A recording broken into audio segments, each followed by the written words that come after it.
In other words, he was acting one way while close to the master, and a completely different way while away from the master. While he was with the master, he was compassionate and thoughtful. While he was away from the master, he was inconsiderate and malicious. While he was close to the master, he was graceful and merciful. But while away from the master, he was merciless. Do you know that you're two different people? You're one person while close to the master, and somebody completely different while away from the master. When you stay in the master's presence, it affects your attitude, it affects your outlook, it affects your perception, it affects how you carry yourself, it affects how you interact with everyone around you. But when you drift from the master's presence, you become conceited, you become selfish. It's all about you, what you want, when you want it. See, while this servant was in the master's presence, the presence of the master influenced his perception, mentality, and behavior. But when he went away from the master, his flesh influenced his perception, mentality, and behavior. His atmosphere and environment influenced his response to each given situation.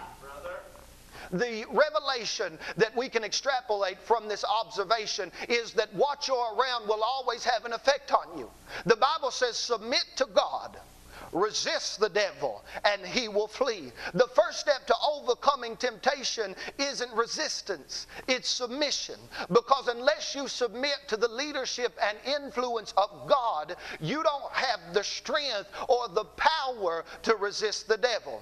That's why I shake my head when I hear people say, I'll go to church when I quit doing this. I'll go to church when I clean my life up. I'll go to church when I straighten some things out. What they don't understand, what they don't get, is they don't have the power to straighten their life out. Because if you could save yourself, you'd have died for the sins of humanity. They'd have hung you on the cross. But because we are helpless without Jesus Christ, our first step to overcoming temptation is submitting to the power of God. You have to understand that you have a tendency to conform to whatever you're around. You conform to whatever you're around.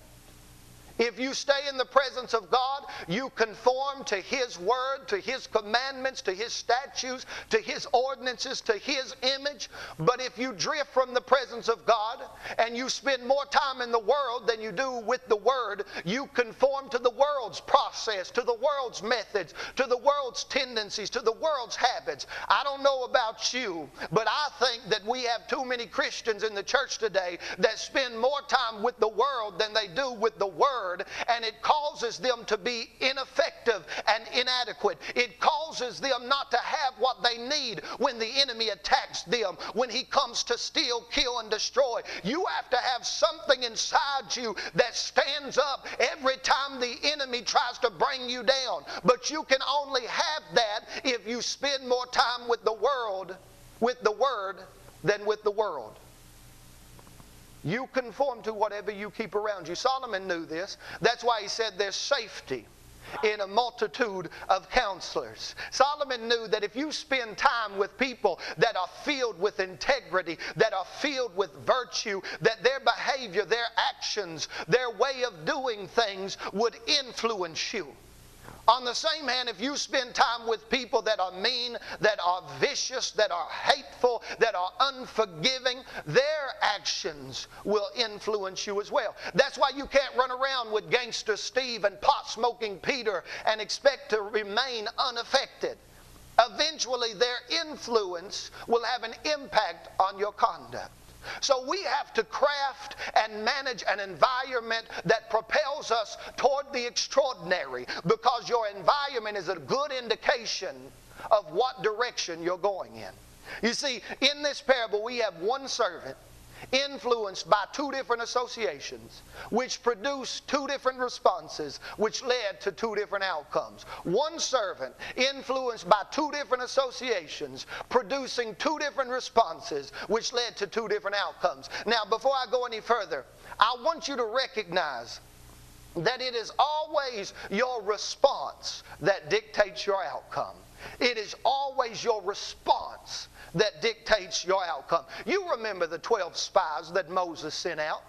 All 12 spies were subjected to the same situation, yet they responded differently. And the distinction within their response was ultimately manifested in their outcomes. Joshua and Caleb were allowed access to the promise because of how they responded to the giants standing in their way. See, it's not even really about the giants. It's not about the obstacle. It's not about the situation. It's not about the circumstance. It's not about the turmoil. It's not about the chaos. It's not about the hardship. It's not about what's in front of you. It's about how you're going to respond to what's in front of you. You're not a victim of your situation. You're not at the mercy of circumstances. A godly response will always bring a positive conclusion to a negative event. I want you to say this with me. If you respond well